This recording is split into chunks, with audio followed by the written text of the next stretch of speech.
Big boss Malayalam season 6 ഒരു കിഡിലൻ promo Asianet പുറത്തുവിട്ടിട്ടുണ്ട്.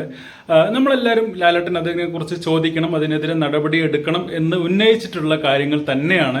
മറ്റൊന്നുമല്ല, ഹോട്ടൽ ടാസ്കിനിടയ്ക്ക് റസ്മിനും ജാസ്മിനും തമ്മിലുണ്ടായിട്ടുള്ള ആ ഒരു പ്രശ്നത്തെക്കുറിച്ചാണ് ചോദിക്കുന്നത്. റസ്മിനെയും ജാസ്മിനെ എഴുന്നേൽപ്പിച്ച് നിർത്തുന്നുണ്ട്. അവരോട് രണ്ടുപേരോട് ചോദിക്കുന്നതിന് മുമ്പേ എനിക്ക് സിജോയോട് ചോദിക്കണം എന്ന് പറഞ്ഞ് സിജോ എണീറ്റിരുന്ന അഭിപ്രായം പറയുന്നുണ്ട്. സിജോ അതിനെതിരെ പരാതി പറഞ്ഞു എന്ന് തോന്നുന്നുണ്ട്. ഞാൻ ലൈവിൽ അത് കണ്ടില്ല. ഓക്കെ, അപ്പോൾ സിജോ പറയുന്നുണ്ട് ഇതിൽ റസ്മിൻ ചെയ്ത് ഒട്ടും ശരിയല്ല എന്നുള്ളത് തന്നെയാണ് സിജോ പറയുന്നത്. അതേപോലെ തന്നെ അർജുനോട് ചോദിക്കുന്നുണ്ട്. അർജുനും പറയുന്നത് ജാസ്മിന്റെ ഭാഗത്ത് തെറ്റുള്ളതായിട്ട് തോന്നിയില്ല, അവിടെ റസ്മിന്റെ ഭാഗത്ത് തന്നെയാണ് തെറ്റ് എന്നുള്ളതാണ് പറയുന്നത്. അതിനുശേഷം ലാലേട്ടൻ പറയുന്നുണ്ട് റസ്മിന്റെ ഭാഗത്ത് വളരെ ഗുരുതരമായിട്ടുള്ള തെറ്റാണ് ഉണ്ടായിട്ടുള്ളത്.